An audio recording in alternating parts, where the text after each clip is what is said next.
Dobrý večer, dámy a pánové. Já si vás dovolím přivítat na našem druhém večeru, diskusním večeru, který pořádáme v rámci druhého ročníku podzimní školy Josefa Kalvody. Jsem rád, že jste si našli čas a přišli si poslechnout naše dva zajímavé hosty. Začnu tím, jehož cesta byla nepatrně delší, přijel k nám z Bratislavy. Je to slovenský historik Adam Hudek ze Slovenské akademie věd, sedí po mé pravici, ten první.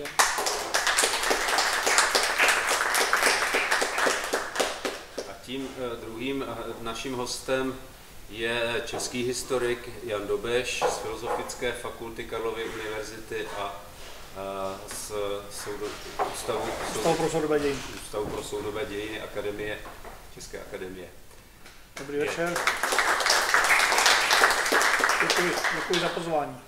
Tak, to naše dnešní téma je motivováno výročím z roku 1939, kdy stát, na jehož území Češi a Slováci dneska žijí, se poprvé rozdělil, rozpadl a to byl taky impuls zamyslet se nad tím, proč poprvé a zamyslet se nad tím, proč po druhé.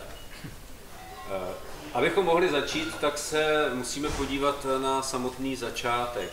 Pojďme si porovnat, pánové, jaká byla ta startovací pozice dnešních republik v tom společném státě v tom roce posledním první světové války v roce 1918. Schody a rozdíly mezi českými zeměmi a Slovenskem.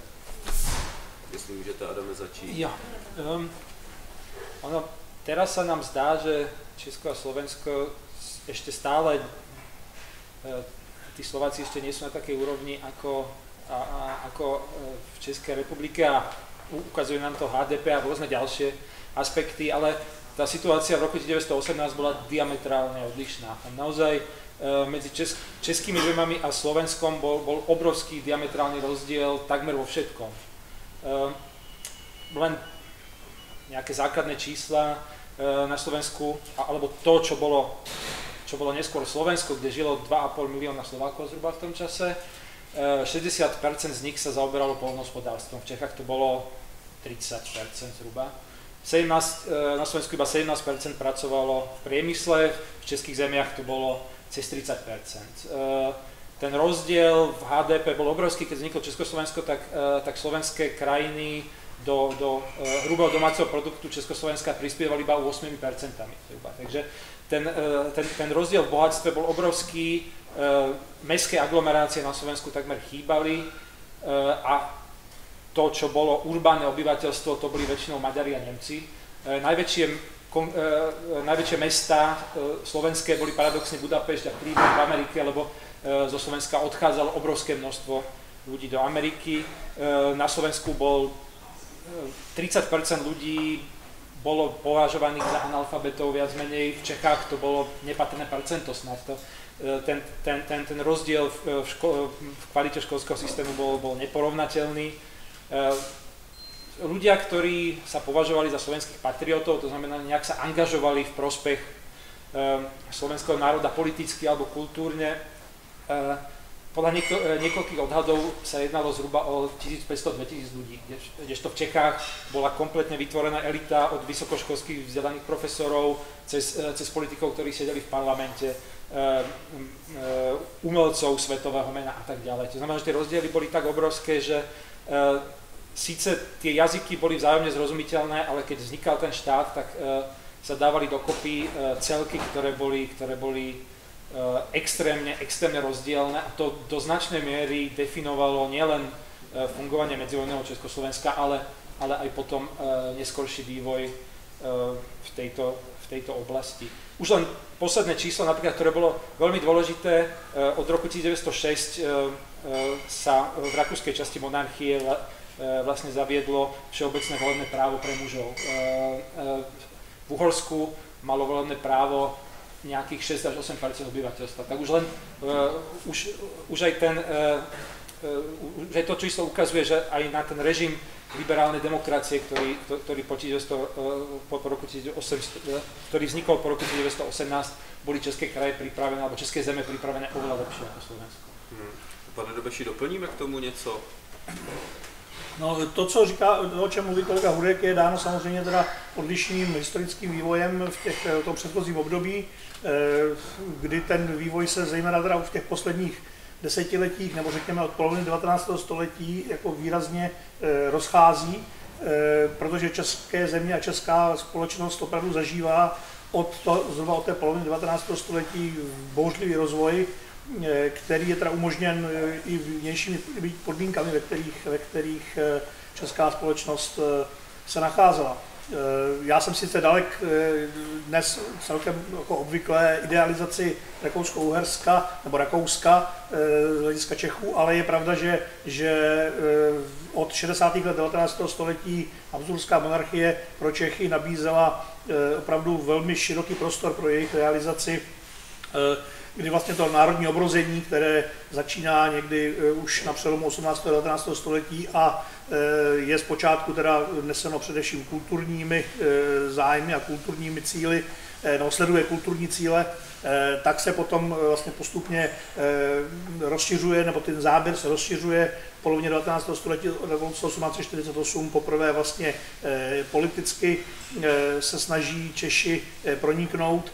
A potom vlastně 50. léta 19. století sice je takzvaný Bachův absolutismus, ovšem tady Karel Havlíček-Borovský, zde na nás zhlížející, je jeho známou obětí, ale na druhou stranu ten takzvaný Bachův absolutismus přinášel prostor pro hospodářský rozvoj a to se potom vlastně od těch 60. let jako spojuje. A ty podmínky pro Čechy, pro ten český rozmach toho českého živlu jsou opravdu velmi příznivé. Jak už říkal kolega, pro ten politický rozvoj vlastně existují politické strany už v českém prostředí. Od 60. let jedna, potom přibývá další a od 90. let 19. století už vlastně existuje celé rozvinuté politické spektrum. Už je řada politických stran, většina těch, které pak existují za první republiky a dál, tak má svůj počátek už právě v tom 19. století. A tohleto opravdu na Slovensku není. Tam hovoří se o útlaku, že o 300 let útlaku v Rakousku-Uhersku. Pro české země to platí jenom do jisté míry po určitou dobu, ale pro to Slovensko ten maďarizační tlak je naopak právě v tom druhé polovině 19. století, o tom jistě kolega Hudek mohl mluvit lépe než já, je povolanější k tomu, ale tam ten tlak je naopak jako větší s tím vlastně, jak stoupá maďarské sebevědomí v rámci monarchie, kdy vlastně vybudují nebo vybojují si takzvaný dualismus od 1867, tak to vlastně sebou nese, myslím, že jako ten tlak dovnitř na to, aby ta maďarská část, nebo ta uherská část monarchie, aby se stala opravdu maďarskou. Dá se teda říct, že ty rozdílné podmínky vedly k tomu, že z české strany přichází na Slovensko, řekněme, nejenom inteligence, ale přicházejí tam policisté, prostě řekněme, ti zaměstnanci státu. Je to nezbytná věc, která by měla existovat? V tomto ohľade minimálne v prvých rokoch po vzniku republiky to bolo nevyhnutné. Totižto vznikom Československa a hlavne vtedy, keď sa vlastne československej štátnej moci podarilo ovládnuť územie Slovenska, pretože to trvalo pomerne dlhý čas,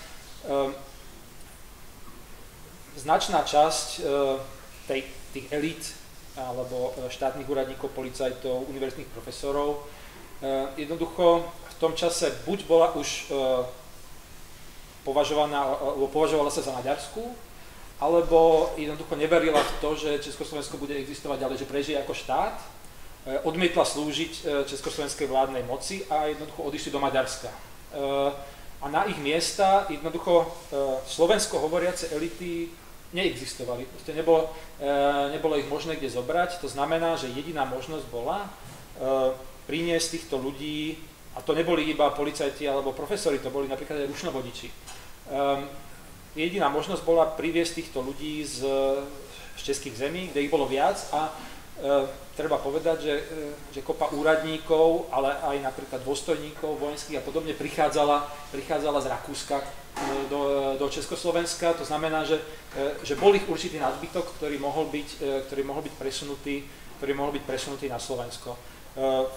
V tomto období to bola jednoducho nevyhnutnosť a uznávali to aj slovenskí politici. Samozrejme, to sa potom hlavne v ďalšom desaťročí alebo v druhom desaťročí vzniku alebo fungovania Československej republiky do značnej miery zmenilo, keď na Slovensku začali v podstate pribúdať, ten školský systém začal vychovávať aj slovenských profesorov, policajtov, učiteľov a podobne, ktorí zrazu nemali miesta a ten problém tuto niekde začal vznikať ten problém, aj ten mýtus o tom, ako Češi kradnú Slovákom miesta. Probíhalo, dejme tomu už v těch pozdních 20. nebo 30. letech to, že se Češi vraceli ze Slovenska?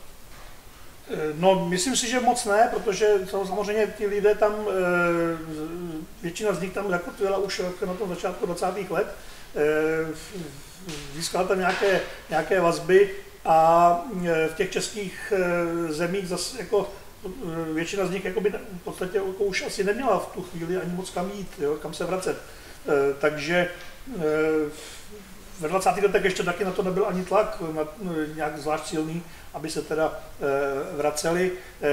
Já bych to, co říkal kolega Hudek, opravdu to jako s tím naprosto souhlasím. Jako bylo to prostě v dané chvíli po roce 18 jako nezbytné a taky si potvrdit, jako nebyly to opravdu pouze elity, ale byly to opravdu lidé, kteří vůbec mohli zajistit tak fungování státu, železničáři, poštovní úředníci, lidé, kteří zajistili vlastně fungování té základní jako infrastruktury státní.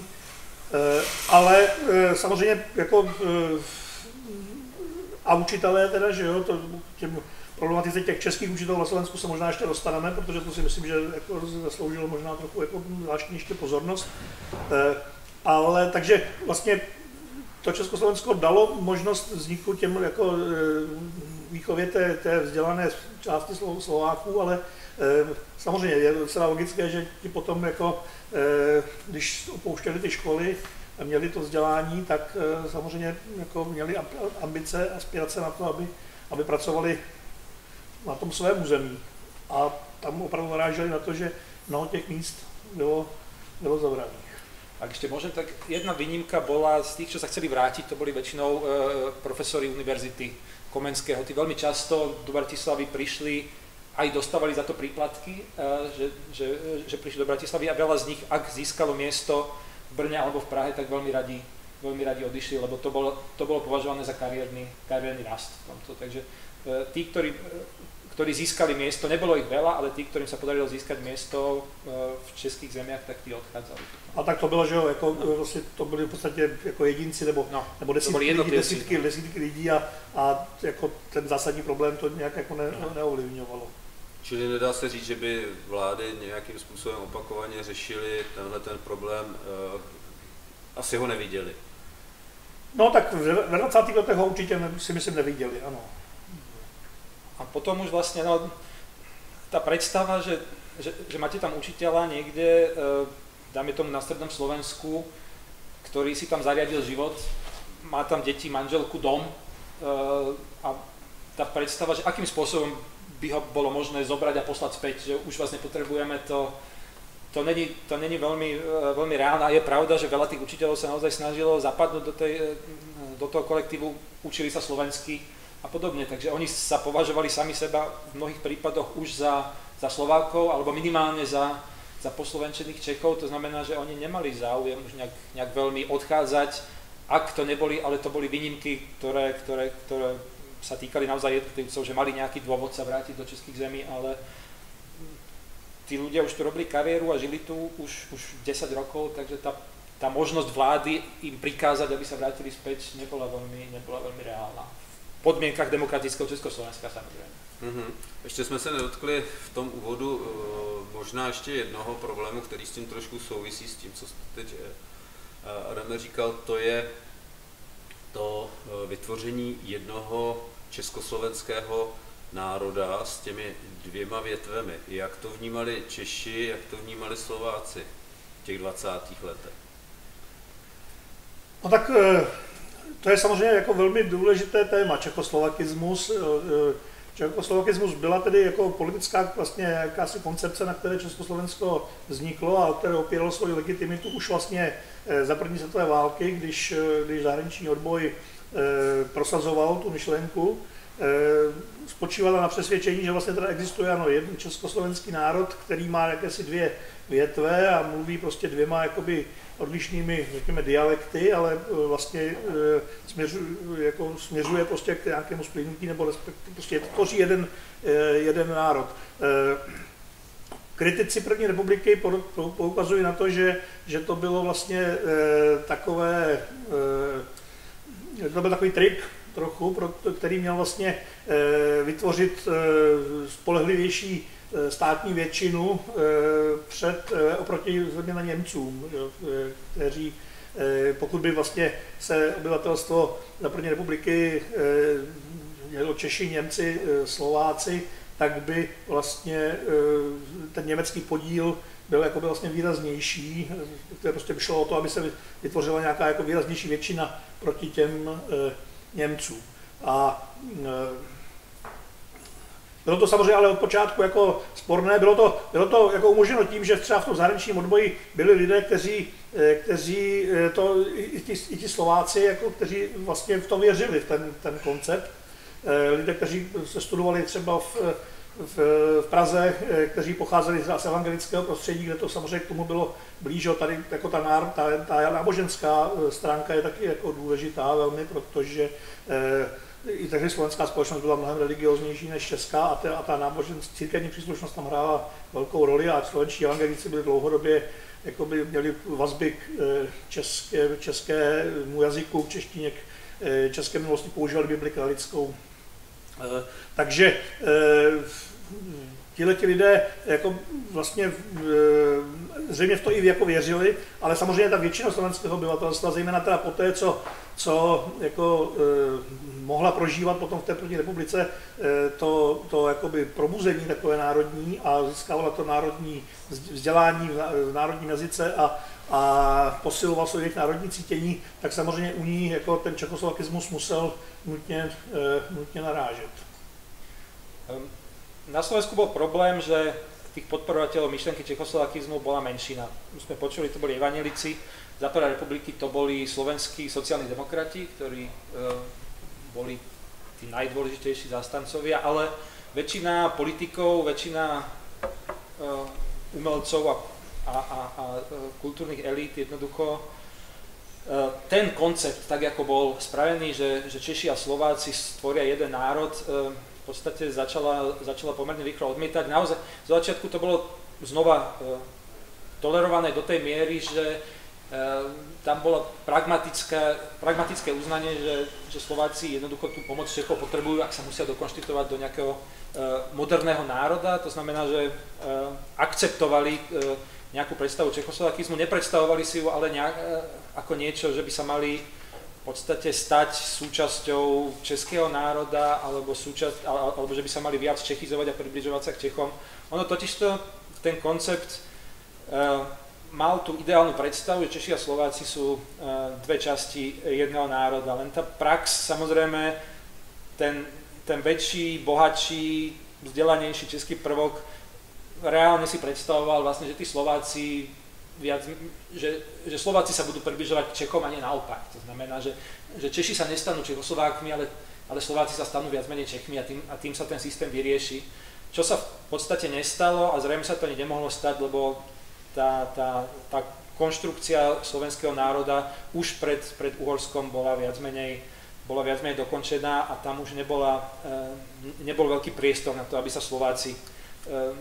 Slováci prijali nejakú inú, alebo väčšina Slovákov prijala nejakú inú identitu. Ak sa ešte vrátime k tým náboženským denomináciám, boli to väčšinou katolíci, ktorí predstavu čechoslovakizmu odmietali a bolo to aj kvôli tomu, že tá masarykovská predstava československého alebo českého národného príbehu bola naozaj výrazne protestantská.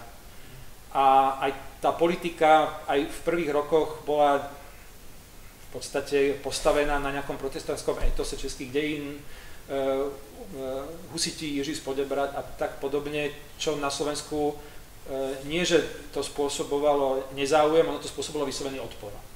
To znamená, že sa vytvorila taká predstava medzi katolíckymi Slovákmi a medzi Slovákmi, ktorí podporovali katolícke strany, že vlastne čechoslovakisti sú len evanielici, to je ale my ako katolíci budeme Slovákmi, lebo to, čo z Čech prichádza, je vlastne protikatolícka propaganda a to znamená, že sa to celá táto evangelická alebo protestantská téza sa prepojila s čechoslovakizmom a vlastne vytvorilo to niečo, čo katolícka väčšina na Slovensku a priori odmietala.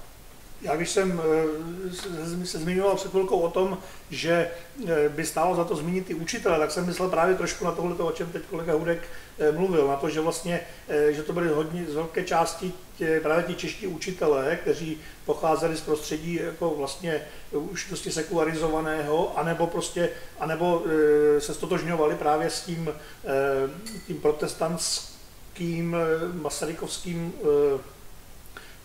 konceptem českých dějin, který teda, on byl protestantský, ale možná, že ještě víc než protestantský, byl prostě antikatolický. A to samozřejmě jako v tom katolickém prostředí narážel a takže právě si myslím, že takhle jsem jako z literatury nebo z nějakých vzpomínek, myslím, že právě působení těch českých učitelů bylo dosti problematické, protože oni se snažili těm žákům jako implementovat tu vlastní jako ideologii, která byla teda jako protestantská a antikatolická a vlastně jako a jejímž středobody byly právě, jak říkal kolega Jan Hus, Jednota bratrská, Jan Amos Komenský, no a to byly ovšem vlastně postavy a motivy, které byly pro ty katolické Slováky většinou venkovské, jako úplně vlastně jako cizí. Aby som doplnil, my si to celkom neuvedomujeme, ale pre Slovákov v roku 1920-25 bol Jan Hus heretik, ktorý bol právoplatne odsudený a spravodlivo odsudený. My si to na Slovensku samozrejme takto predstava nie je, ale v tom čase reálne tam bola. To znamená, že keď nejaký český učiteľ prišiel a na základe existujúcich osnov začal hovoriť, že Jan Hus je náš národný hrdina, tak tí ľudia na Slovensku to jednoducho neboli schopní takto vnímať. No, s tým, že pán farár v kostole povedal niečo úplne iné a tá autorita bol väčšinou farár na tých dedinách. A když třeba 6. července, když potom v roce 1925 je 6. červenec prohlášen za státní svátek Československé republiky, tak samozřejmě tady už můžeme vidět třeba i jako určitý takový zatím jenom opravdu zárodek toho odcizování, jo, že vlastně teď, když se jako ten stát se hlásí takhle výrazně prostřednictvím toho státního svátku a další různé symboliky, teda samozřejmě na to navazující k té osobě, s níž se ovšem jako velká část obyvatelstva, a to teda samozřejmě nejsou jenom Slováci, ale vlastně podobně i Němci, vůbec nestotožňuje. Já si tady dovolím ocitovat z dopisu Andreje Hlinky z Mírova, kde vlastně vysvětloval svoji pozici. Vy tvrdíte, že jsem popíral československou národní identitu, ale ta nikdy nebyla, není, nebude. Tady můžeme mluvit o politické a státní jednotě, ale ne o národní. Jenom na dotvrzení, je to z knížky Romana Holce Andrej Hlinka, Otec národa s otazníkem, myslím, že tam je v podtitulu. To znamená, vláda udělala chybu, nedomyslela, nebo kde je ta příčina tohohle přístupu ke Slovensku z české strany? No myslím, že je trošku v tom, co kolega říkal, že vlastně jako, že Češi prostě jako ten silnější národ, jako ta nejsilnější vlastně část toho státu, ho prostě, a to musíme prostě přiznat, je to prostě zřejmé, ho prostě považoval za svůj stát, za vyvrcholení vlastního národního příběhu, za vyvrcholení vlastně českého národního obrození a spojovala s ním svoje symboly, svoje hesla, svoje takové ty hlavní motivy a předpokládala, že prostě nějakým způsobem je jako i těm ostatním národnostem dokáže vštípit Zejména u těch Slováků se asi domnívala, že to bude jako že to může být snadnější díky té jako kulturní jazykové blízkosti, ale prostě tu odlišnost jako podceňovala dál a podceňovala ji potom vlastně, k tomu se určitě ještě dostaneme vlastně i v dalších desetiletích i po druhé světové válce. Můžeme tady, pardon, prosím. Ja ešte len pár vied, že ten problém, ktorý vidím ja, vlastne to by citujem slovenského historika Lubomíra Liptáka, ktorý sa tomuto venoval a veľmi zaujímavo. Hovoril, že vlastne po vzniku Československa vlastne tie české elity, ktoré vlastne úplne dominovali tej medzinárodnej republiky, jednoducho neočakávali, že by Slováci mali nejaké špecifické požiadavky. To sa jednoducho neočakávalo, že Slováci budú mať nejaké špecifické politické, iné politické videnie republiky alebo podobne. A to v podstate naozaj pre niektorých českých politikov to pôsobilo celkom šokujúco, že Slováci majú nejaké iné požiadavky ako vlastne ľudia v českých zemiach.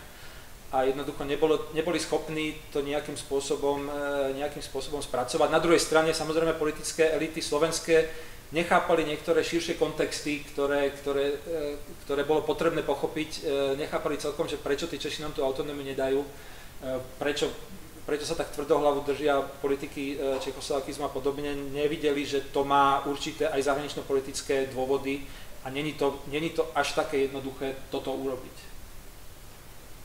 To znamená, že to neplnění dohod, které se podepisují průběžně v průběhu druhé světové války ze strany Masaryka. První světové války. Pardon, děkuju. První světové, už přemýšlím dopředu. První světové války, že to neplnění těch dohod, které byly v té clevelandské, potažmo pittsburghské dohodě, souvisí s tím mezinárodním děním kolem Československé republiky. Takto treba povedať, že ten Cleveland a Pittsburgh to je špecifická vec, lebo to boli zmluvy, ktoré boli podpisované s českými a slovenskými emigrantmi alebo ľuďmi v Amerike, kde vďaka Bohu, že Slovensko bolo chudobnejšie a tá emigrácia bola silnejšia, tak ten tá slovenská časť tej americkej emigrácie bola naozaj silná aj ekonomicky a aj vplyvovo a dokázala týmto politikom ešte, ktorí v podstate boli viac menej ako súkromné osoby v tom čase, dokázali nadiktovať svoju predstavu fungovania Československa. A preto vlastne Masaryk a aj Štefánik museli vlastne akceptovať tú predstavu Československa ako v podstate viac menej federácie. Tam išlo o to. Tá realita domáceho vzťahu Čechov a Slovákov bola samozrejme úplne iná. Ako som už povedal, to Slovensko bolo naozaj krajina, ktorá bola periférna, ktorá bola extrémne chudobná a ktorá vlastne nemala tie svoje elity a tí politici veľmi dobre vedeli a oni to vedeli aj Hlinka, že jednoducho v roku 1918 ani v roku 1920 nie je možné urobiť autonómnu slovenskú časť Československa, lebo nie je na to dosť ľudí. V podstate Slovensko je na tom ekonomicky katastrofálne, to znamená, že bez českej pomoci nemôže fungovať a po tretie je tam od roku 20 a v podstate ešte v roku 19 tzv. Maďarská republika rád napadla Slovensko a obsadila 2/5 jeho územia, potom tam bolo neskrývanie irredentistický režim admirála Horthyho, voči ktorému jednotko Československo nemohlo fungovať ako oslabená krajina, kde je nejaká autonómia, kde funguje nejakých 800 000 Maďarov, ktorí by sa veľmi radi vrátili do Maďarska. O Maďaroch sme nehovorili, ale oni mali tiež tú predstavu, že najlepšie by bolo, keby celé Slovensko sa vrátilo späť do Veľkého Uhorska. Takže tá predstava autonómie v 20. rokoch bola v podstate veľmi, veľmi iluzórna a to, čo bolo ďalej, tam na začiatku 30. rokov tam zase prišli úplne iné problémy, veľká kríza a podobne. To znamená, že tá autonómia nebola konceptom, ktorý by reálne bolo veľmi ľahké akceptovať a vytvoriť. No a do určitej miery si to uvedomovali aj ľudáci, ktorí však z toho urobili svoj hlavný politický program a jednoducho nemohli ustúpiť, ale súkromí naozaj neboli si úplne istí, že tá ich predstava maximalistickej autonómie by reálne mohla fungovať. A udělat nějakou částečnou, ani to by nebylo řešení, byť dočasné? Ale jo, no čak ten zemský systém v podstate bol do určitej miery takýmto pokusom, len tam do toho vchádzala v podstate ešte čoraz väčšia nespokojnosť slovenského obyvateľstva s fungovaním Československa, ktorá vlastne už potom išla do určitej miery samospádom.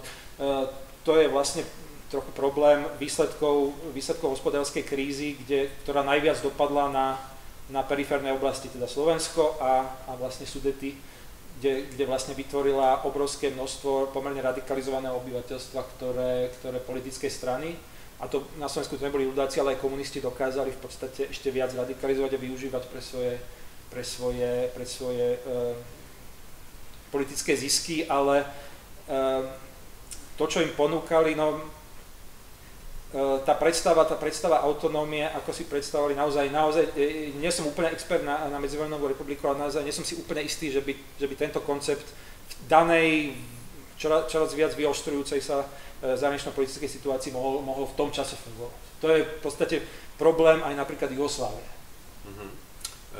Já bych ještě řekl, že nastolení té autonomie naráželo na ty problémy, o kterých kolega mluvil. Potom ve 30. letech také na určité obavy, které vyvolávalo to, že bylo zřejmé, že pokud by teda ta autonomie byla vytvořena, tak ty autonomní orgány by ovládla Slovenská lidová strana. Ta vlastně jako naprosto nejsilnější dominantní politická síla a do hry potom teda vstupoval ten jako politický vývoj té Slovenské lidové strany, která byla teda jako pravicová, která začala hledat určité vzory a inspirace v Itálii, v Portugalsku, v Rakousku, stavovský stát a podobné ty koncepce, nedemokratické koncepce vlastně, které se v 30. letech šířily. A to myslím, že pak mohlo fungovat jako takové určité alibi pro tu československou vládu, že se vlastně té autonomie jako zdráhala, že se zdráhala jí poskytnout, protože to byly tyhle ty obavy. Tady bylo zmíněno to zemské zřízení, to tady existovalo, teda Slovensko byla slovenská krajina země od roku 28, v 27 byl schválen zákon, který Československo rozdělil na 4 země, Českou, Moravskoslezskou, Slovenskou a Podkarpatskou Rus. V těch zemích vznikla zemská zastupitelstva, takže existovalo slovenské, zemské nebo krajinské zastupitelstvo. Ale to samozřejmě teda, to nebyla ta autonomie v tom pravém slova smyslu, protože to jako Slovensko v tomto smyslu teda bylo vlastně na stejné úrovni jako česká země, jako moravskoslezská země, jako Podkarpatská Rus. Ta zastupitelstva zemská vlastně nemohla schvalovat jako zákony, mohla schvalovat jenom prostě jakási prostě normy nižšího rázu. Takže to nebyla prostě ta autonomie, kterou by jako si představovala ta slovenská politická elita, nebo slovenské politické elity. Ja myslím, že tam treba ešte dodať, a to je veľmi dôležité, čo kolega povedal, že tí ľudáci sa netajili tým, že ak vznikne autonómia, tak oni očakávajú, že ju budú totálne ovládať. A to bolo viac menej z pohľadu českých lojalistických strán v podstate absolútne nepredstaviteľné. Ľudáci byli součástí koalice ve druhé polovině 20. let, kdy se zdálo, že vlastně takzvaná panská koalice, ve které byla i Slovenská lidová strana, ovšem potom vlastně Tuková aféra na konci 20. let vlastně spolu přispěla k tomu, že vlastně ve 30. letech se jakoby ta lidová strana, Slovenská lidová strana začala vlastně jakoby s tím převládajícím mainstreamem politickým prvorepublikovým jako rozcházet stále víc. Vy jste tady zmínil situaci v zemědělství v obou těch zemích Nové republiky, zmínil jste hospodářskou krizi. Já, když jsem se připravoval, četl jsem knížku, která vyšla na Slovensku nedávno, možná při příležitosti v roce 22, příležitosti vzniku Slovenské republiky, kde se hodnotilo, že ze Slovenska odešlo na 200 000 lidí do emigrace mimo republiku. Že vznikalo mnohem méně pracovních míst na Slovensku než v české části. Kde jsou příčiny? Toho odchodu to rozumím, ale příčiny toho, že vznikalo málo pracovních míst na Slovensku. Čisto objektívne vzaté, existencia Československej republiky, tej medzivojnovej, príliš ekonomike Slovenska nepomohla. Pomohla kultúre, pomohla sformovaniu z národa, pomohla vytvoriť tie elity, pomohla sociologického hľadiska, proste rozručiť spoločnosť, ale ekonomicky v podstate Slovensko na tom nebolo o moc lepšie v roku 1918 a v roku 1938. Tam v tom poľnohospodárstve pracovalo zhruba toľko isto ľudí, aj podobne, takže to bol trochu ten problém spájania dvoch odlišných zemí s tým, že tá ekonomická politika pre ne bola rovnaká. To znamená, že ten silnejší český partner v podstate mal oveľa silnejší, nepomerne silnejší priemysel, efektívnejšie poľnohospodárstvo, na čo doplácali nie iba Slováci, ešte viac Podkarpatská Rus, že vlastne tých pár podnikov a pár proste moderne pôsobiacich poľnohospodárskych nejakých fariem jednoducho nedokázalo odolávať konkurenčnému boju.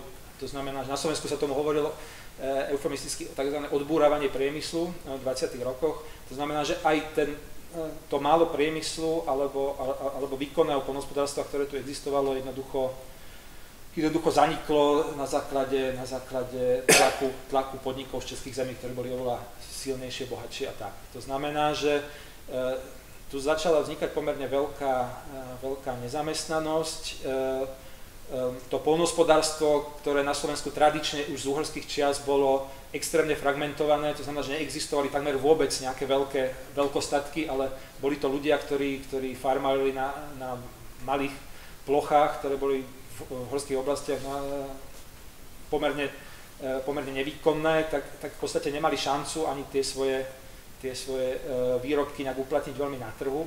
No a keď do toho prišla ešte obrovská tá veľká depresia v roku 29, tak v podstate slovenské hospodárstvo viac menej padlo do obrovskej krízy, to bola nezamestnanosť okolo 30%, možno viac, lebo a do toho ešte nerátali ľudia v poľnohospodárstve, ktorí nemali nárok na žiadne podpory, ani sa vlastne nerátali do týchto štatistík. To znamená, že znova v tomto čase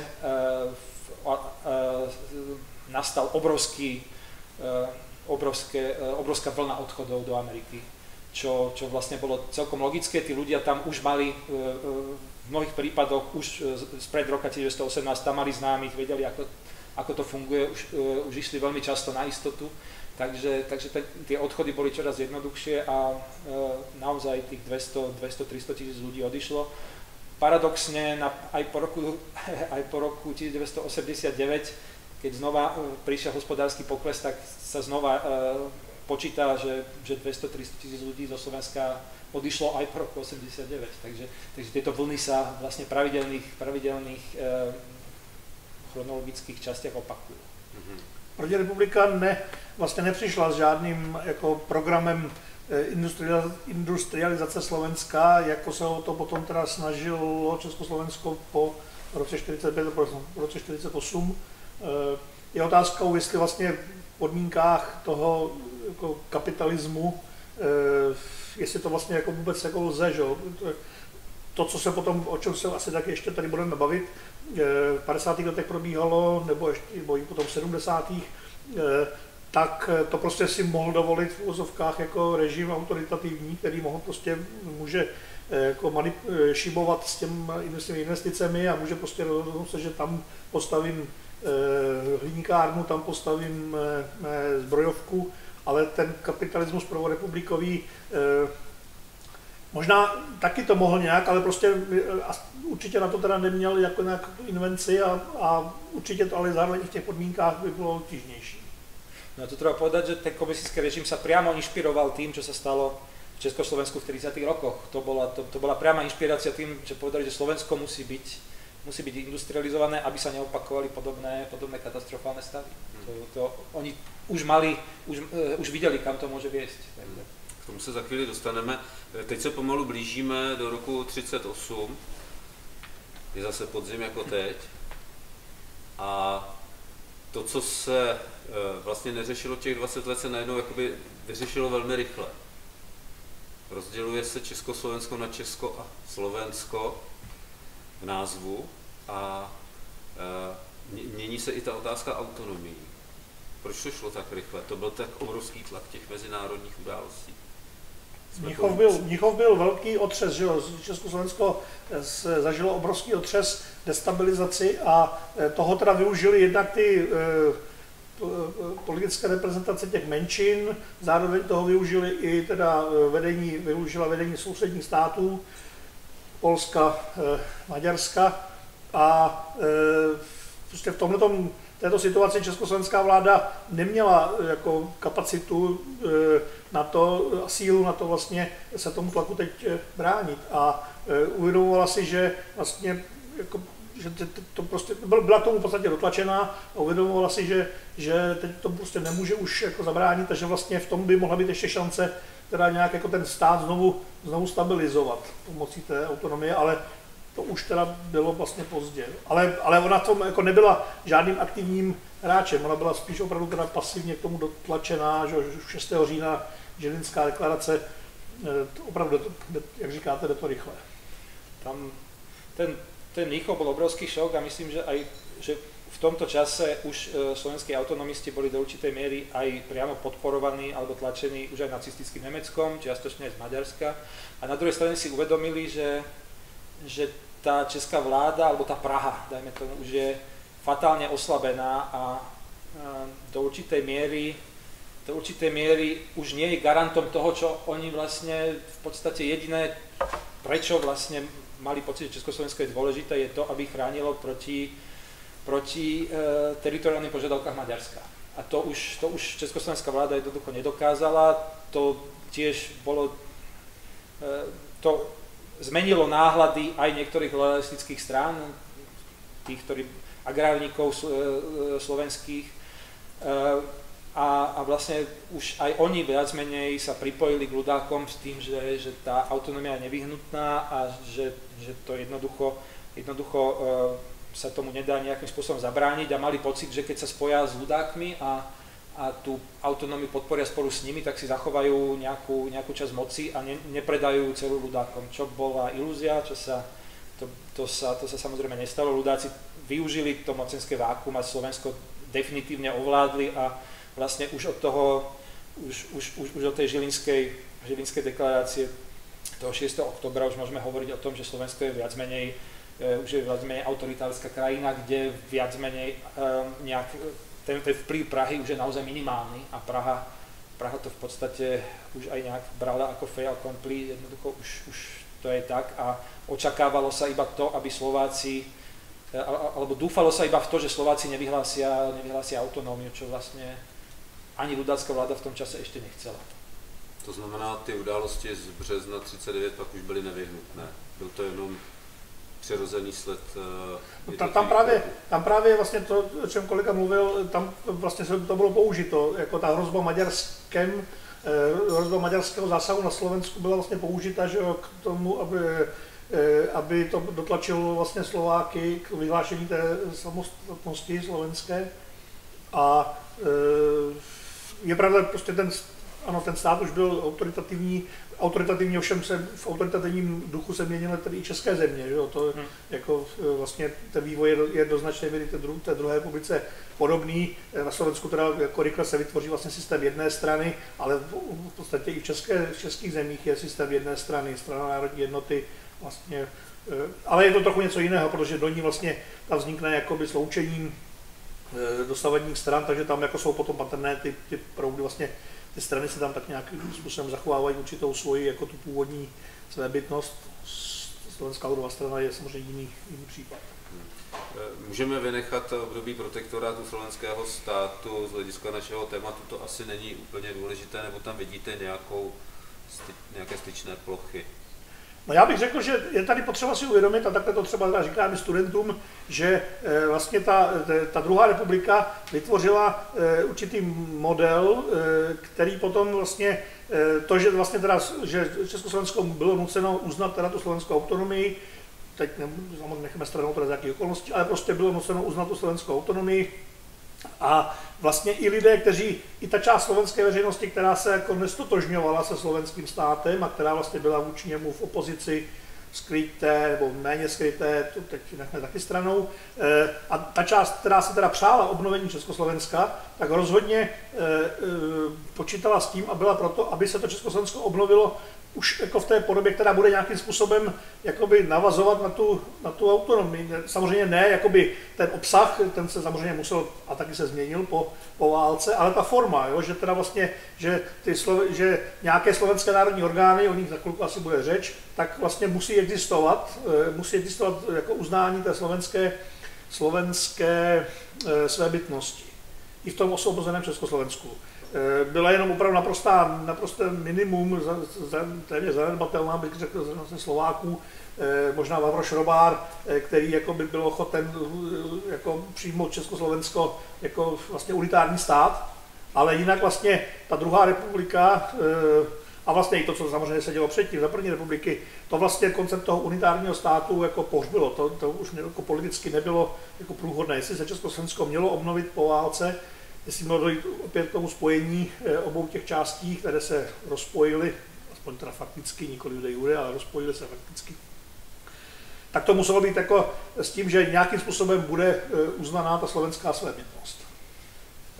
To slovenský štát mal určité aspekty, ktoré už nevyhnutne viedli k niečomu, k tomu, že tá republika obnovená po 45. už nemôže byť taká, ako aká bola tá medzivojnová. Na jednej strane si Slováci, napriek všetkým hrozným negatívam, holokaustu a podobne, Slováci si vlastne zistili, že dokážu mať svoj vlastný štát. Takže to bola dosť veľká vzpruha v tomto sebavedomí, že dokážu si aj v tej vazalskej Slovenskej republike, ale napriek tomu, že dokážu vlastne fungovať ako štát, dokážu mať parlament, vládu, univerzity, divadlo, bez toho, aby potrebovali českú pomoc alebo pomoc niekoho iného. To bolo veľmi dôležité aj pre tých, ktorí ten štát proste odmietali.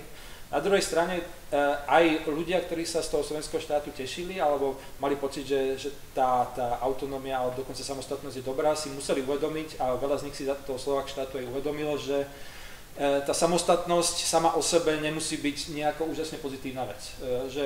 Že aj ľudia, ktorí viac menej boli, alebo mali pocit, že sú lojálni k štátu, sa môžu dostať do väzenia, môžu im zhabadniť byť majetok, môžu byť poslaní do armády a bojovať do Sovietskeho zväzu a podobne, takže zistili, že aj ten režim je dôležitý, že není to iba toto. A tá tretia vec, myslím, že tu treba povedať, že práve existencia Slovenského národného povstania jednoducho bola úplne tou poslednou kvapkou, ktorá rozmetala posledné predstavy nejaké, že Slovensko bude potrestané za to, že rozbilo štát, alebo že so Slovenskom sa bude narábať ako na základe nejakej vojenskej diktatúry, ako trest. Tým pádom, že tá existencia Slovenského národného povstania jednoducho aj tieto predstavy rozmetala a naozaj aj ľudia už okolo Beneša nemali inú možnosť len v podstate akceptovať základné požiadavky Slovenskej národnej rady, teda tej reprezentantky Slovenského národného povstania, že Československo sa obnoví, ale na úplne iných základoch. Když pomineme to, že Československo po roce 1945 z hlediska geografie vypadalo jinak, nebyla to Podkarpatka a Rusk, když pomineme to, že tam chyběly některé menšiny nebo téměř chyběly, v čem byly základní odlišnosti poválečného Československa v porovnání s tím předválečným? Myslím teď, řekněme 20. 30. let a ne ten konec 30. let. Tak existoval tady režim Národní fronty, jakýsi takový omezený pluralismus, kdy teda bylo několik povolených politických stran. Stále teda existoval pluralismus určitý, ale byl omezený, některé strany byly zakázány, některé politické proudy vlastně byly úplně jako eliminovány, vytlačeny z politického života. Národní fronta byl zvláštní systém, kdy vlastně všechny ty strany tvořily jakousi koalici, proti které neexistovala žádná opozice. Strany mohly existovat pouze v Národní frontě, pokud by byly vyloučeny z Národní fronty, tak to znamenalo konec jejich, což bylo využito třeba proti Slovensku, k tomu se asi dostaneme, proti Slovenské demokratické straně, k tomu, aby souhlasila s takzvanou třetí pražskou dohodou s velmi nevýhodným potom rozdělením kompetencí. Takže to asi tady posluchači jako znají, Třetí republika je dneska poměrně jako frekventované téma, takže jako těch odlišností je samozřejmě hodně, že jo?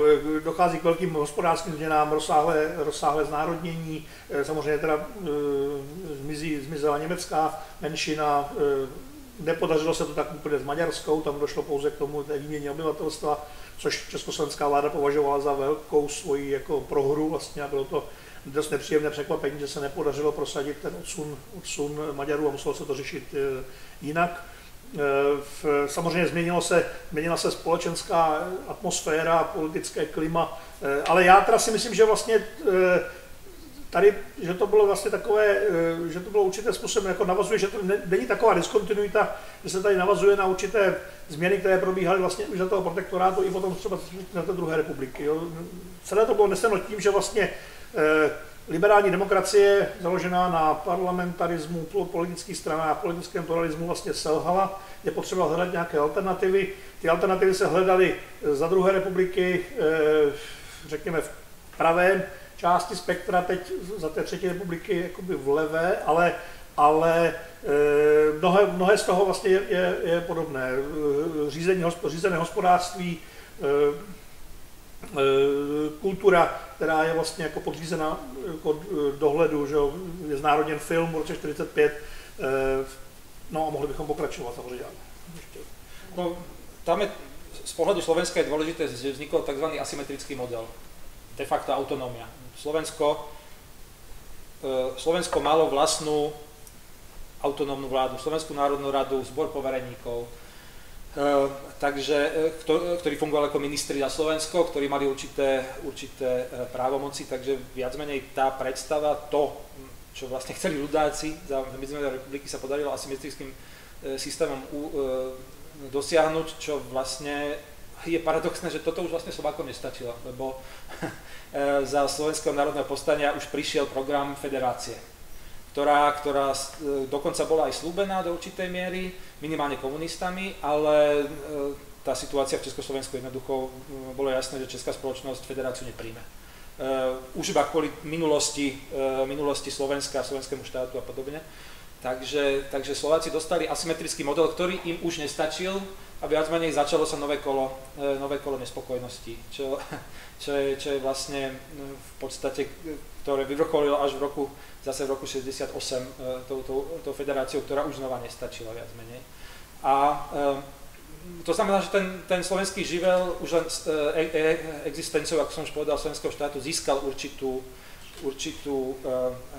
ten pocit, že to dokážu sami. Naozaj politici jednoznačne okrem iného odmietli, aby na Slovensko chodili českí učitelia, úradníci a podobne ako za prvej republiky. To už bolo absolútne vylúčené.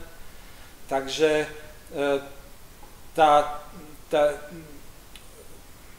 tie dve časti republiky naozaj po vojne do toho vstupovali v iných pozíciách. Tá slovenská bola v značnej miere posilnená, hoci ekonomicky to Slovensko nebolo na tom o nič lepšie v podstate v porovnaní s českými zemami, alebo len o málo lepšie ako predtým. Len ten pocit vyššieho sebavedomia už bol dôležitý. Navíc na Slovensku utrpělo v porovnání s českými zeměmi mnohem větší válečné škody, že jo, protože tam se bojovalo dlouho na rozdíl od českých zemí.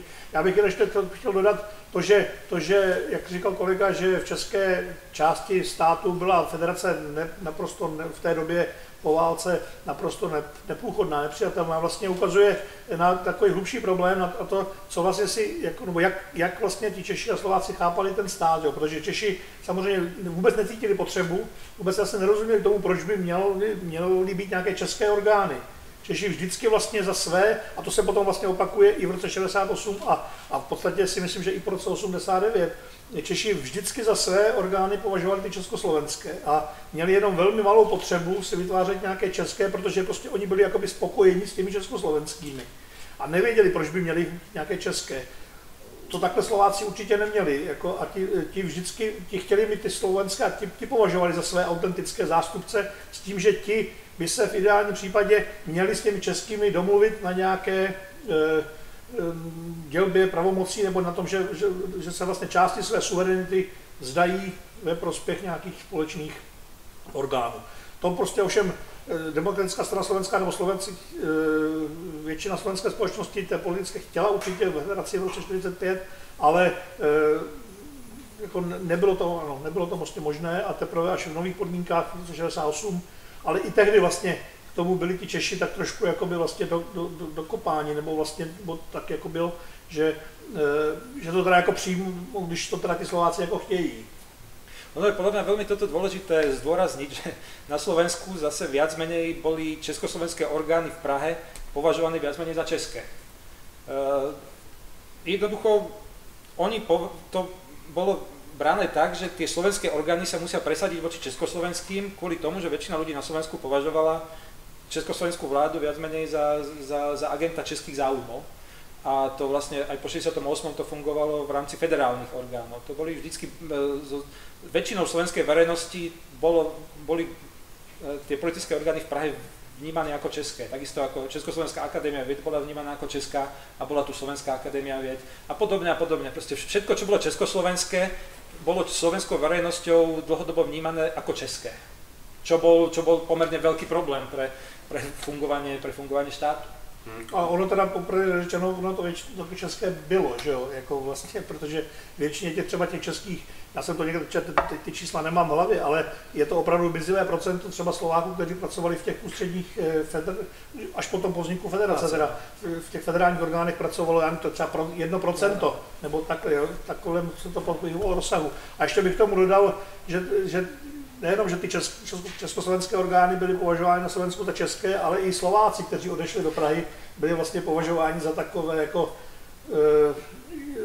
byli v určitém, možná kolega mě opraví nebo doplní, ale byli v určitém takovém podezření, že vlastně tam jako ty slovenské zájmy tak úplně jako nehájí a že vlastně to prostředí nějakým způsobem jako deformuje a vlastně jako v nich tu slovenskost nějak jako oslabuje. No, jako po roku 68 pojem federálny Slovák bol vlastne nadávka. Ako niekto, kto je odnárodnený. Trošku bychom tady mohli rozvíjet i nějakou současnou paralelu ve vztahu k Evropské unii, jak to poslouchám. Nicméně dostali jsme se ke konci federace, respektive k debatám o nějaké federaci v roce 89, 90, 91, 2, s tím, že vy už jste trošku odpověděl na otázku, kterou jsem si připravoval. Češi nerozuměli tomu, co by to ta federace měla být, chápu to dobře? No tak já bych to trošku korigoval. Jste říkal, že debatách o federaci v roce 89 se o federaci nedebatovalo ve smyslu, jestli ano nebo ne, protože federace už byla. Federace byla od roku 68. Ale byla samozřejmě určitým způsobem deformovaná, sice to původní její pojetí bylo takové opravdu postavené na tom, že vlastně teda, že primárním zdrojem moci jsou jako Česká a Slovenská republika, socialistická republika a ty vlastně se jakoby domluví právě na tom, jako že část té své suverenity předají tomu centru a to centrum mělo být jakoby odvozené, ovšem to se velmi rychle vlastně v podmínkách normalizačního režimu se to vlastně rychle opustilo a symbolizovali to potom, nebo ten odklon od té původní idei federace symbolizovali zákony přijaté na konci roku 1970, které velice výrazně v rozporu s tím původním pojetím posílili pravomoci těch federálních orgánů.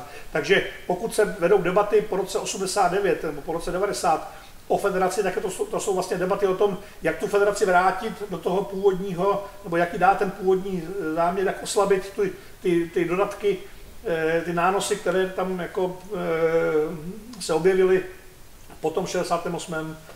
roce. No, tam podľa mňa ešte treba zdôrazniť, že už sama ústava, alebo zmena ústavy, ktorá platí od roku 69, obsahovala v preambule zmienku o tom, že aj Češi aj Slováci majú právo na národné sebaurčenie až do odtrhnutia.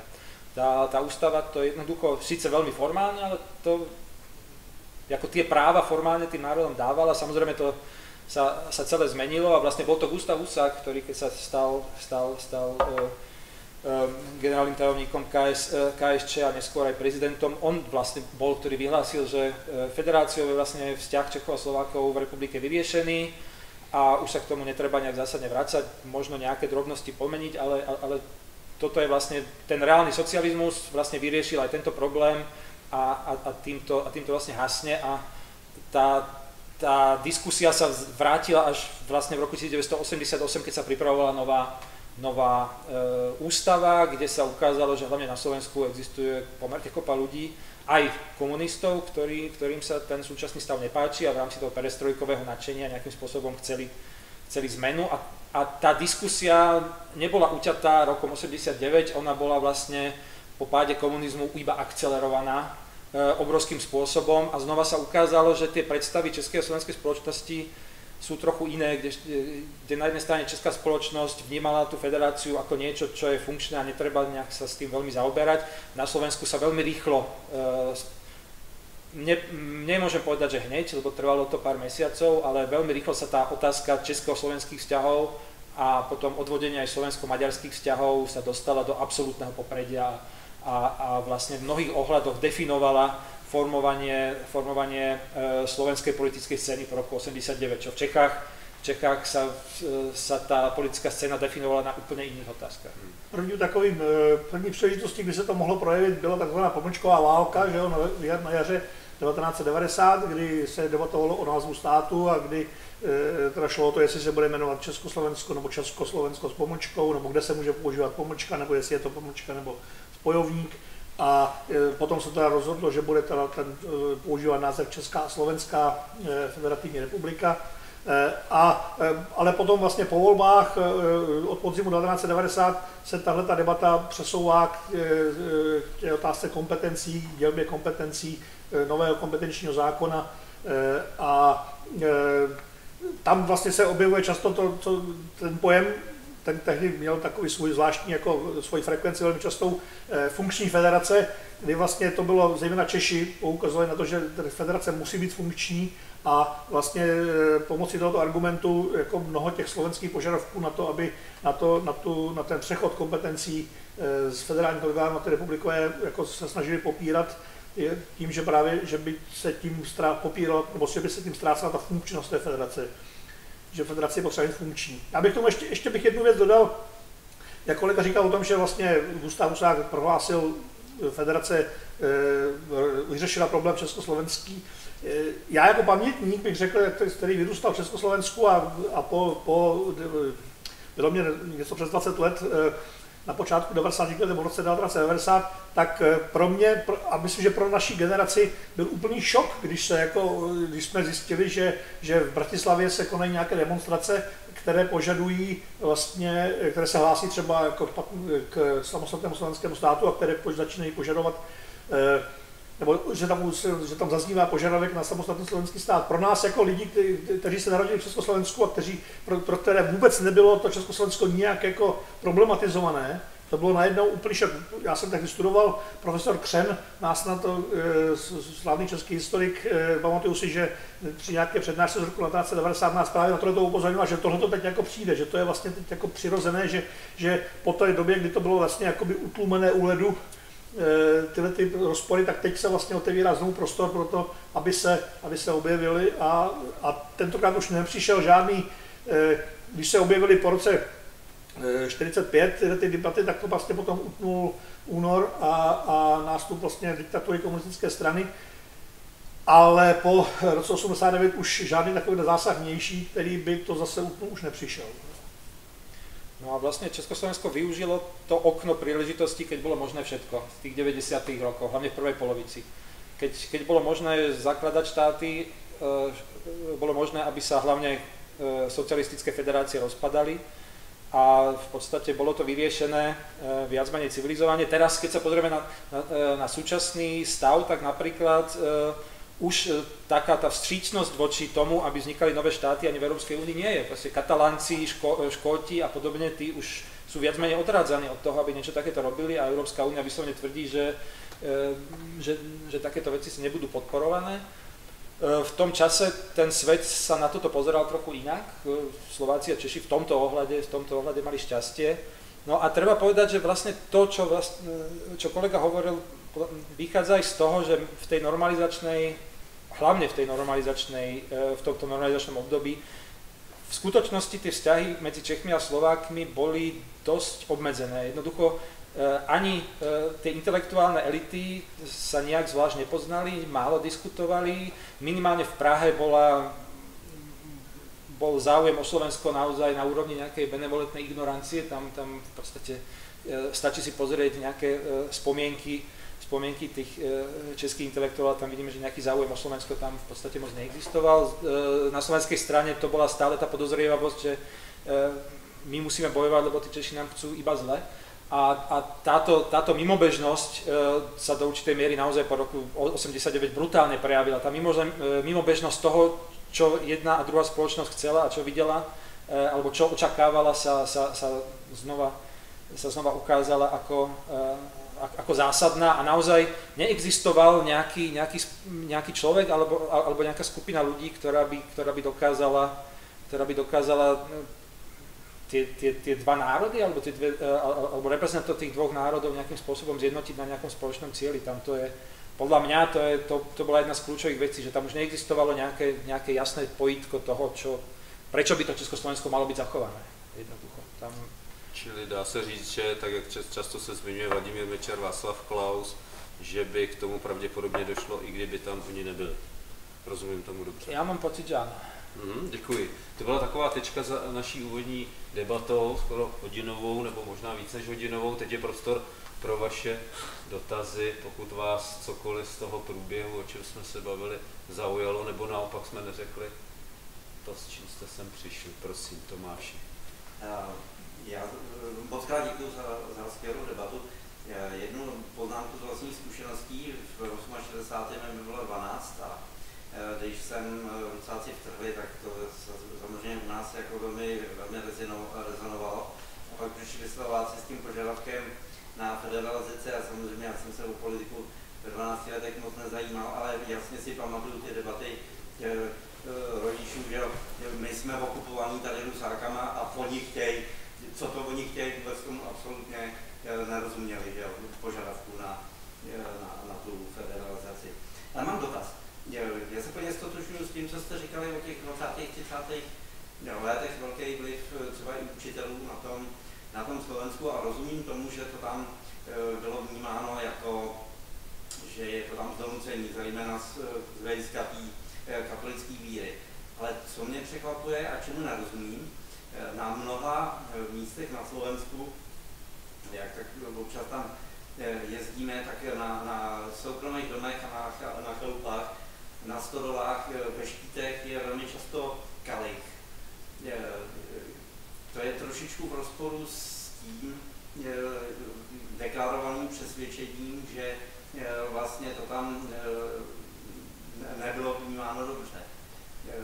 Potkali jste se s tím? Máte to nějaký svěření? Já se omlouvám, já jsem teda jezdím na Slovensko tak nějak jako, ne příliš často, ale jezdím a já teda si nevybavuju, že bych někdy na Slovensku viděl někde na nějakém domě kalich, takže se k tomu teda, jako asi k tomuhletomu, možná potom k té federaci, ale k tomuhletomu dotazu vašemu se teda nedokážu asi vyjádřit. Je možné, že hlavne v 20. a 30. rokoch v tom medzivojnovom období ten znak kalicha mohli používať evanjelici. Zase tých evanjelíkov na Slovensku nebolo tak málo, ono ich bolo nejakých 15-20% obyvateľstva, to nebolo nejaké minimum, ale jednoducho väčšinu netvorilo.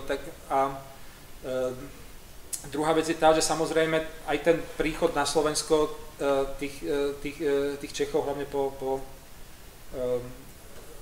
roku 1918 samozrejme, on nebol úplne tak malý a tí ľudia naozaj dostávali prostriedky už len za to, že prišli na Slovensko, takže tie domy, ktoré si stavali, boli veľmi často pomerne luxusné a teda hlavne tí, čo boli vo väčších mestách alebo v bohatších oblastiach, takže kľudne to môže byť aj toto. Nebo v těch učitelů, je to vykládali?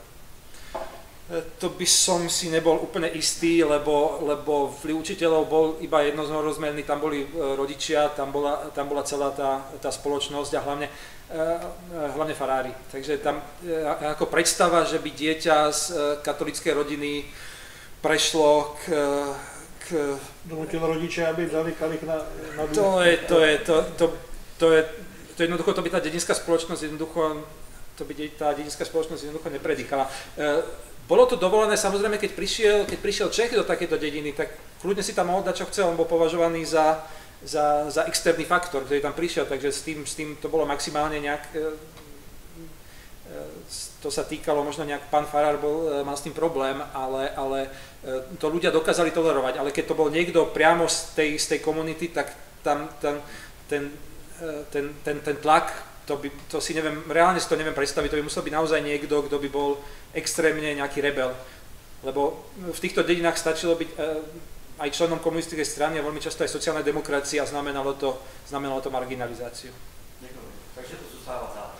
Tak mohlo to být Češi, mohla to být třeba sídla teda nějakých jako těch protestantských denominací, které přicházely do na Slovensko. Já možná ani ne, slovenští luteráni se s kalichem taky asi úplně, myslím, že není to jako úplně jejich symbol, ale spíš některých jako modernějších denominací českých, které tam jako se snažili prosadit. Já bych ještě k té federaci, jenom vy jste říkal, že vlastně to tak jako bylo vnímáno jako takový rušivý prvek v tom šoku a v tom takové té depresi po té invazi, že vlastně že Slováci chtěli tu federalizaci. Ty debaty o federaci byly už dávno před invazí, jo? Jako to nebylo jako, že vlastně že oni s tím přišli po invazi. Reagovali na změnu, toho jsme tady nemluvili, v roce 1960 byla nová ústava, která vlastně slovenské postavení v republice velmi výrazně oslabila. Zmíněný sbor pověřenců tu jakoby slovenskou vládu vlastně zrušila. A když potom v 60. letech se otevíral prostor přeci jenom pro nějaké opoziční postoje a kritiku, tak vlastně na Slovensku ten nesouhlas byl vlastně formulovaný z velké části právě, byl motivovaný a ta kritika byla motivovaná právě tím snahou teda obnovit to postavení Slovenska. Pak tam do toho ještě vstupovaly třeba procesy rehabilitace slovenských buržoazních nacionalistů, k tomu se taky třeba ještě v debatě můžeme dostat. A potom teda se podařilo vlastně ten program federace dostat do toho programu reforem, ten požadavek federace dostat do programu reforem, do akčního programu. Vznikla komise pro federalizaci, jejím čele byl právě Gustav Husák. A je pravda ovšem, že po té invazi se vlastně ta federace využila jako trošku takové, řekl bych, šidítko pro veřejnost, že se vlastně říkalo, ne všechno z toho před invazí předsrpnového programu je ztraceno, něco se nám podaří, to byl, myslím, že velmi častý motiv Husáka a lidí kolem něho, ne všechno je ztraceno, něco se nám podaří jako dosáhnout, když budeme prostě taktičtí, když budeme rozumní, nebudeme Sověty nějak provokovat a třeba tu federaci vlastně dokážeme jako prosadit. Jenomže ji vlastně byla prosazena jako v podobě, která vlastně těm Sovětům a té normalizaci vlastně vůbec jako nepřekážela nějak. No tam sa vlastne hovorilo, že to bola vlastne taktika Brežneva, že týmto spôsobom vraziť klín medzi Čechov a Slovákov, v podstate, aby sa ten jednotný front proti invázny nejakým spôsobom podarilo rozbiť. Ale to už je iba špekulácia. Díky, poprosím další dotaz, máme Ja by som sa chcel pýtať, že v 30. rokoch, v druhej polovici, keď vyvrcholila tá slovenská nespokojnosť a teda chceli už aj autonómiu a neskôr aj samostatný štát. Ako je možné, že to vzniklo, keď v tom čase bol československým premiérom Slovák Milan Hoďa? Vlastne, keďže bol premiérom Slovák a premiér bol vlastne že najsilnejší muž v krajine, nemohol sa on aj napríklad s ľudákmi nejakým spôsobom dohodnúť, že by nejaké väčšie slobody alebo väčšie kompetencie Slovákom vybavil a že oni by vlastne nerobili problémy nejaké a to Československo by mohlo byť aj jednotnejšie proti napríklad Nemecku alebo Maďarsku? No Hoďa sa snažil dohodnúť s ľudákmi. Dokonca on mal aj vlastný plán, to nazval regionalizmus, myslím, kde vlastne sa snažil dať preč tú autonómiu, ktorá provokovala na českej strane a nazvať to nejako inak. No to, že bol Slovák, to vlastne jednoducho nestačilo, lebo on bol predstaviteľ v podstate najsilnejšej strany Československa, voči ktorej sa práve tí ľudáci vyhraňovali. Takže napriek tomu, že Hoďa bol veľmi v podstate pragmatický politik, ktorý sa reálne sa snažil dohodnúť, v podstate a nejakým spôsobom pacifikovať tých ľudákov, tak sa to jednoducho nepodarilo, lebo tí mali v podstate iné plány, iné predstavy a pre nich tá autonómia už bolo niečo, z čoho nemohli ustúpiť, lebo jednoducho to bol hlavný bod ich programu. Tam to jednoducho, to keby urobili, tak je dosť možné, že by stratili značný počet voličov, čo jednoducho urobiť nechceli. No a zase treba povedať, že tá samostatnosť to nebol cieľ úplne ľudákov. Oni k tomu boli do značnej miery dotlačení nacistickým Nemeckom. Jozef Tiso a ten kruh okolo neho, tá konzervatívnejšia časť ľudáckej strany v tom čase mali predstavu nejakej slovenskej samostatnosti, ale oni si ju predstavili tak, že za 10-15 rokov, keď Slovensko sa nejakým spôsobom ešte ďalej rozvinie a bude schopné tú samostatnosť nejakým spôsobom prehlásiť samo. Ten slovenský štát vznikol jednoducho tak, že Hitler si sa zavolal do Berlína a povedal mu, že zajtra bude samostatnosť, alebo vás rozdelí medzi Maďarsko a Poľsko. Takže tam už sa veľmi diskutovať nedalo. Takže tam tú požiadavku autonómie od samostatnosti treba v tomto ohľade oddeliť. Takým spôsobom. Díky, prosím váš dotaz. Já bych se chtěla zeptat, jestli v průběhu historie, jestli bylo ze strany Slováků vnímaný nějak výrazněji rozdíl mezi Moravanama, Čechama, protože vím, že tam i vzhledem k té vzdálenosti tak Slezsko vnímají úplně jinak než třeba Čechy. Nebo pak taková ta oblast Polsko, teď neřeknu, jak se to jmenuje, ta oblast Polsko, Slovensko, Slezsko, odsun právě nebo odchod do Ameriky a tak. Jak třeba vnímali právě tu oblast Morava, zemědělci, politika, Češi, průmysl a tak dále. Jestli tam to bylo nějak tak jako z jejich strany vnímané jako rozdílně, protože si myslím, že mezi Moravákama a Čechama to taky docela asi občas možná mohlo, nebo ti Slezaní možná byli takový ortodoxnější v tom. No, asi nedokážu říct, co Slováci si myslí o Moravách. Z tej českej strany. Slováci v tomto ohľade boli vždycky mimoriadne ignorantskí. Oni české země považovali za Česko. V podstate tá predstava Moravanov možno niekde existovala, čo sa týka hudby alebo toho, že pijú iný alkohol, ale rozhodne ich nikdy nepovažovali za niekoho, kto by mohol byť nejaký spojenec Slovákov v ich snahách voči Čechom. To sa nikdy nestalo. Za slovenského štátu bola nejaká myšlienka, že Slovácko je vlastne súčasťou Slovenska, že by sa malo odtrhnúť od protektorátu a pridať k slovenskému štátu, čo samozrejme bolo absurdné, to by Nemci nikdy nedopustili, takže to bola jediná taký atak v podstate trochu Slovákov do českých zemí, ale nejaká predstava. Dokonca Slováci v podstate boli pomerne tvrdo voči tomu, aby sa pri diskusiách o československých vzťahoch, čo sa týka federácia, tak aby sa hovorilo o Morave. O Moravanov. Oni to snažili sa držať tak, aby to boli české zeme a Slovensko a lebo existovali aj v 60. rokoch, v 68.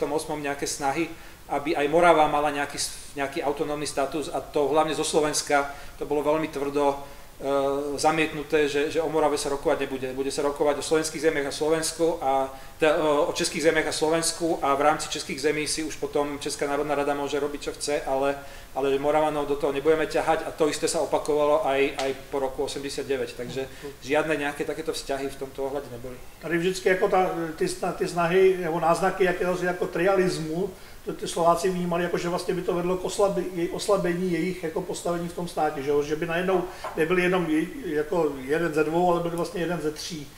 Proto i taky třeba to zemské uspořádání vlastně jako nemohlo nějak konvenovat do té první republiky, protože vlastně z ní dělalo jenom jednu zemi stejně na úrovni jako Moravskoslezské. K tomu Slovácku bych jenom řekl, že to vlastně vycházelo primárně, myslím, že teda taky nejsem na to úplně odborník, ale vycházelo to vlastně z těch samotných moravských Slováků, z toho jejich prostředí tam syn slavného malíře Joži Úprky, ten vlastně vytvořil takové jakoby hnutí, které na tom konci 30. let, nebo teda po vlastně rozpadu Československa usilovalo o to, pokoušelo se prosadit to, aby teda vlastně tato část Moravy, Moravské Slovácko, aby byla připojena ke Slovensku. Nevím, nejsem si úplně jistý, jestli potom vlastně až tak toužili v Bratislavě jako vedení slovenského státu. Myslím si, že to úplně nebylo a že by to ani oni nějak nepreferovali. To myslím, že ani nahlas by nemohli povedať, to by bolo veľmi haklivé a problematické. A určitě by to samozřejmě odmítlo vedení protektorátu, to poznali Němci, že Němci určitě neměli jako tohleto jakoby v úmyslu a vůbec by o tom nechtěli ani uvažovat. Tam ten problém Moravy bol hlavne ten, že Morava nebola považovaná za národ, ako Moraváci neboli považovaní za národ. Z pohľadu Slovákov a z pohľadu Čechov, Češi boli, máme český národ a slovenský národ, kdežto tá Morava v podstate Slovákmi bola považovaná za niečo, že keby ten trializmus prišiel, to znamená, že by v podstate, že Slováci sú považovaní sú na úrovni Moravákov, to znamená, že iba časť v podstate českého národa, to bol tam pomerne veľký problém. Děkuju. Tak poprosím o další dotaz. Nemáme dotaz, tak já bych zakončil možná takovým odlehčenějším dotazem. Pokud to vnímám dobře, tak Češi nebyli schopni zatím většinově přijmout dějiny habsburské monarchie jako dějiny české v tom smyslu, že bychom mluvili o Habsburcích jako českých králích. Nemyslím teď historiky, tam je to jasné, ale myslím většinová společnost. Jak to vypadá na Slovensku? Veľmi podobne. Ale to je problém aj učebníc dejepisu, že vlastne to Slovensko, v podstate aj do roku 1918 sa neučia dejiny Uhorska, alebo dejiny Uhorska tvoria inú kapitolu ako dejiny Slovenska, takže to Slovensko má vlastne vlastnú súčasť a tá predstava, ten narratív tisícročného útlaku tam stále niekde ešte funguje, to znamená, že sa bere tak, že Slováci boli súčasťou Uhorska síce, ale nejakým spôsobom sa tam furt stále sa tam hľadá nejaké to obdobie, keď síce boli, ale mali nejakú autonómiu. To sú naše dejiny vtedy, keď sme neboli úplne súčasťou toho Uhorska, keď Uhorsko časť bola obsadená Turkami, alebo keď existovalo nejaké údelné kniežatstvo. Takže nehľadá sa niečo také, že Slovensko ako súčasť Uhorska, ako krajina alebo územie, ktoré fungovalo v podstate lebo Slovensko nemalo ani žiadny autonómny status v Uhorsku, takže bolo vlastne súčasťou Uhorska. Nehľadá sa toto, hľadajú sa skôr obdobia, keď Slovensko z toho Uhorska bolo nejakým spôsobom vyňaté, alebo malo nejaký status, ktorý by mohol byť považovaný za samostatný, semisamostatný. Takže tá predstava, by som povedal, väčšinovej populácie na Slovensku, že aj uhorské dejiny sú naše dejiny, myslím, nie je existujúca, alebo rozhodne nie je na takej úrovni, ktorá by zrejme asi mala byť, keďže Slovensko naozaj bolo súčasťou toho Uhorska 1000 rokov. Takže je to veľmi podobné. Kde myslíte, pane Dobeši, že je příčina toho, že to takhle vnímáme na Slovensku i v Čechách? Většinově. No tak je to zřejmě taková, jako nám společně jsme mluvili o rozdílných jako vlastnostech, tak možná, že jedna společná je taková jako sebestřednost určitá jako a sebezahleděnost, pocit, že vlastně ty naše, nebo jako soustředění se na ty naše problémy a ignorování nějakých jako širších rozměrů. Takže možná. Jo. Myslím, že na Slovensku to je veľmi pekne vidno v porovnaní s Maďarskou. Maďarské dejiny sú také všeobjímajúce. Každý, kto bol v Uhorsku, patrí do maďarských dejín, kdežto na Slovensku ešte aj ľudí, ktorí sa hlásili k Slovákom, sa viac menej sa skúma, že či naozaj ich rodičia hovorili po slovensky a či naozaj ich môžeme považovať za Slovákov, a keď nie, tak v podstate nepatria do slovenských dejín. To znamená, že ľudia, ktorí mohli byť na Slovensku 30 rokov, ale nehovorili správne po slovensky, alebo mali predstavu, že boli, alebo o sebe hovorili, že sú Čechoslováci, tak z tých slovenských dejín vypadávajú, a to sa týka aj presne tých českých učiteľov a profesorov a podobných, ktorí naozaj tu v tých 20. rokoch urobili úžasnú prácu, ale oni sú stále Češi a do tých slovenských dejín iba ako vkráčajú, ale nestávajú sa súčasťou toho naozaj slovenského národného narratívu, lebo ten musí byť národný. A to je problém. To máme samozřejmě velmi podobné se sudetskými Němci, kterých si taky jako těžko zvykáme na to, že na různé třeba sudeto-německé spisovatele nebo skladatele nebo lidi, kteří se tady narodili, že vlastně by to vlastně měli být, že bychom je mohli považovat za naše, za Čechy, ale možná je to takové trochu jako, že to je takový ten instinkt těch menších národů, které prostě si jakoby nemohou dovolit tuhletu velkorysost. I když teda Maďarsko není, že jo, Maďaři vlastně nejsou nějak jako velký národ, ale možná tuhletu optiku mají v sobě možná víc optiku toho velkého národa. Tak uvidíme, co to s námi udělá do budoucna. Já vám moc děkuji za pozornost, za dotazy.